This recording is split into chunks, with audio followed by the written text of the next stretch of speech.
Hey, Coach Trevor Gross from CUTigers.com. Just what's your schedule like the next couple of days? Will you be taking the bus to Atlanta on Monday, or are you staying there overnight on Sunday? Yeah, so today was like a Wednesday for us. So tomorrow will be a normal Thursday practice, just kind of our team script. Sunday will be a normal Focus Friday for us. A little walk through at the stadium, meetings, and then we'll load the buses. I think we're going to leave here a little after 1 o'clock, I think, on Sunday, and we'll bus down and just have our normal, Friday night routine night before the game. And then Monday is obviously game day. So 8 o'clock game will be our 8 o'clock game day routine. We got a routine for 8 o'clock, afternoon, noon. So it's exciting, man. It's fun to know that, tomorrow's Saturday for the rest of the world, but it's Thursday for us. So we're getting a little bit closer. Hey, Coach, it's David Hood. Seeing as how you get a chance to, even though you'll have practice, but to actually watch some Saturday games. Are there any you want to watch tomorrow? Any you want to take in?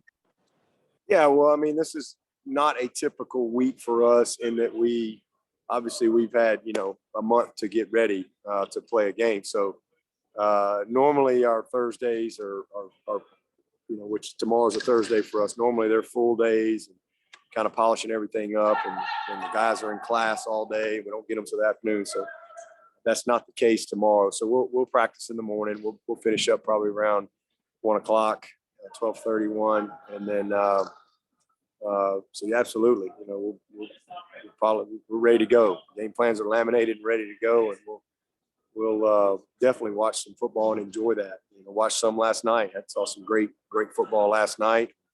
A lot of good stuff that you can learn from watching other people. I know our guys are I think, we all love football, so we're no different than anybody else out there. You love to when the games get going, and it's exciting. So definitely we'll watch a bunch of ball. Looking forward to seeing some friends play. We'll see Coach Elliott, Coach V, Coach Scott, and get a chance to see all them get going as well. And just obviously some of the opponents that we'll play this year. Opportunity to watch them too. So be a fun day. Hey, Coach. Anna, if you're trying, we were having trouble hearing you. Can you retry? Sorry, can you hear me now? Yes. Okay, great. I know you said one of the areas of improvement for Antonio Williams is getting stronger. Is that related at all to his blocking, or what have you seen from him in that department? Oh, he knows how to use what he's got. I mean, he's a tough kid, man. Played at a great high school, incredibly well coached. Very technically advanced as far as the receiver position.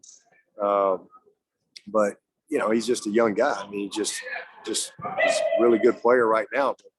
But, he's just going to be a guy that's going to keep developing and getting better and better as he keeps getting stronger. He's just got to keep getting stronger to become the best version of himself. But he knows how to use what he's got right now to this day. So he's had a great camp. He's ready to play. Hey, Coach, it's Trevor again. You told us yesterday that Trey Williams is ready to go. Just curious, how much did he practice in the last week or so? And do you expect him to be kind of like in the regular rotation right out of the gate? As I say, he's ready to go. He's ready to play. He's practiced a bunch last couple weeks. And, they're all in the rotation. Every one of them guys, man. All them guys can play. Every single one of them. We got about 7 DTs that I think can play at a high level for us.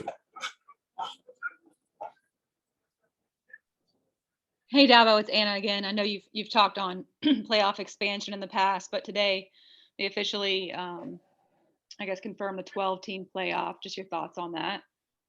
Yeah, I found Ross literally told me that coming out to practice. So, hey, bring it on. Let's go. Just tell us what the rules are. And I think we all knew this was coming. So tell us what the rules are and let's go play. We'll be ready.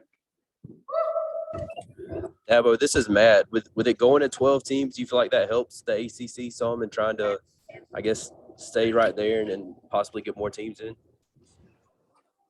I mean, it helps everybody, I would think. I mean, gives if we want playoff football and college football, then certainly going from 4 to 12 just mathematically gives everyone more opportunity. But I mean, I don't think there's any question about that.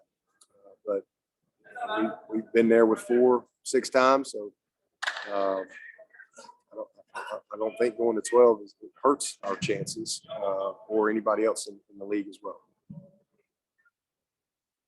Dabo, what do you think would, how this will affect the regular season? Do you think going to a 12-team playoff will hurt the regular season anyway? Oh, there's no question about that. I think it's what the NFL is. I mean, I think just like when you went to 4 and you weren't in the 4, and all of a sudden, certain games don't matter anymore. And I think it's the same thing. I mean, it's just common sense. If you're in the playoffs and maybe you got one more game and it's the end of the year, just like the NFL, they don't play a lot of those guys because you got the playoffs next week. It's all about the playoffs.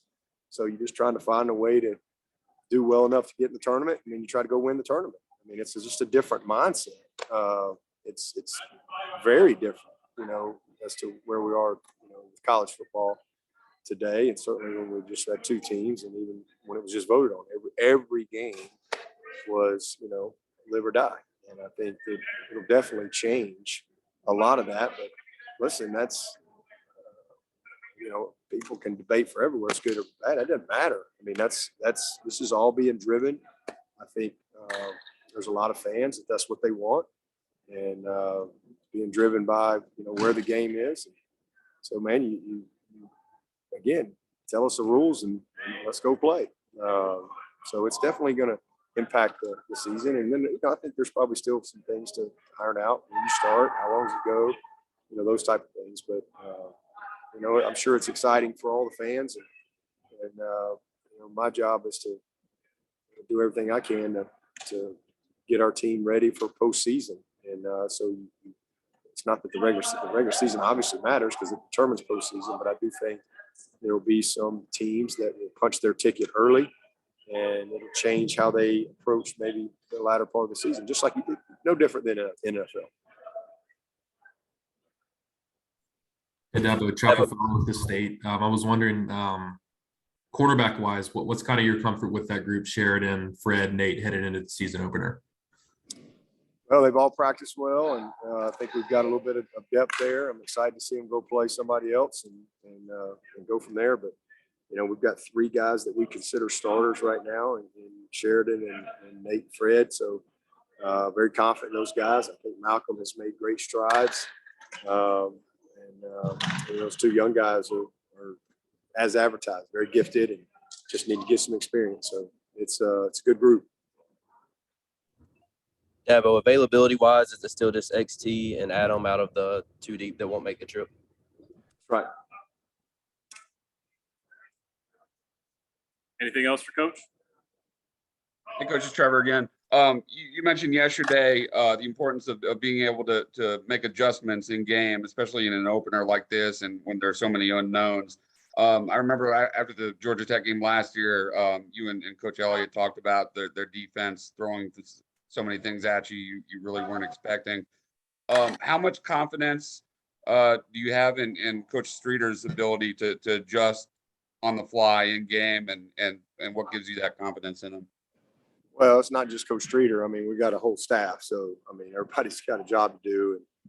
And, we all have eyes. So it's all of our responsibility to make the right adjustments. But, yeah, last year they came in and played a scheme we had zero preparation for. And we made some adjustments. And if you really go back and look at the game, I think we had, 8 out of 12 drives were 8+ play drives. We had a couple that were 12+ play drives, but we ended up settling for field goals. Their approach was to make us kind of grind it out, not give us the big play. And I think Potter had his worst day of the season. He missed some kicks, and and then we had the fumble there. Got the safety off of that. So it was a kind of a double-edged sword because we used a lot of time and didn't get a lot to show for it. And they kind of stayed in the game. But, we are prepared for whatever they're going to do. I think we've got answers, but certainly that first quarter settling in and identifying, just like they'll be doing with us, identifying kind of, who you are personnel wise and what you're going to hang your hat on and you go from there.